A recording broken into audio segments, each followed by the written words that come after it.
Celebrate பண்ணுறாங்க, அதெல்லாம் டன்னா. இப்போது என்ன கேன்சர்னால் என்னன்றதை வந்து ஷார்ட்டாக பார்த்துடலாம். நம்ம பாடியே வந்து பார்த்திங்கன்னா வந்து நிறையா செல்ஸால் தானே மேடாயிருக்கு. ஸோ அந்த செல்ஸில் ஏதாவது ஒரு செல் வந்து ஃபார் எக்ஸாம்பிள் வந்துட்டு அது செல் டிவைட் ஆகிட்டே இருக்கும். அந்த டிவைட் ஆகிறது எப்போ வந்துட்டு கண்ட்ரோலை விட்டு போதோ, லைக் பயங்கரமாக டிவைட் ஆகுதோ, அப்போ அந்த நார்மல் செல் வந்து ஒரு கேன்சர் செல்லாக மாறும். அதுதான் வந்து டியூமராக மாறுது, அதாவது கேன்சராக மாறுது. ஸோ இது வந்துட்டு எப்போ வேணால் நடக்கலாம், எங்கே வேணால் நடக்கலாம் நம்ம பாடி பார்ட்டில்.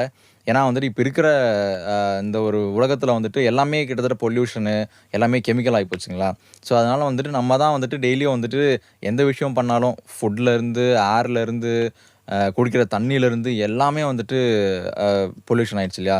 ஸோ நம்ம வந்துட்டு இதெல்லாம் பார்த்து சூப்பராக ஓகே எதெல்லாம் வந்து தவிர்க்க முடியுமோ, நிறையா விஷயங்கள் வந்துட்டு இப்போது தவிர்க்க முடியாமல் போயிடுச்சு. இதெல்லாம் சரி வேறு வழி இல்லை, பண்ணி தான் ஆகணுன்ற விஷயங்களை விட்டுடலாம்.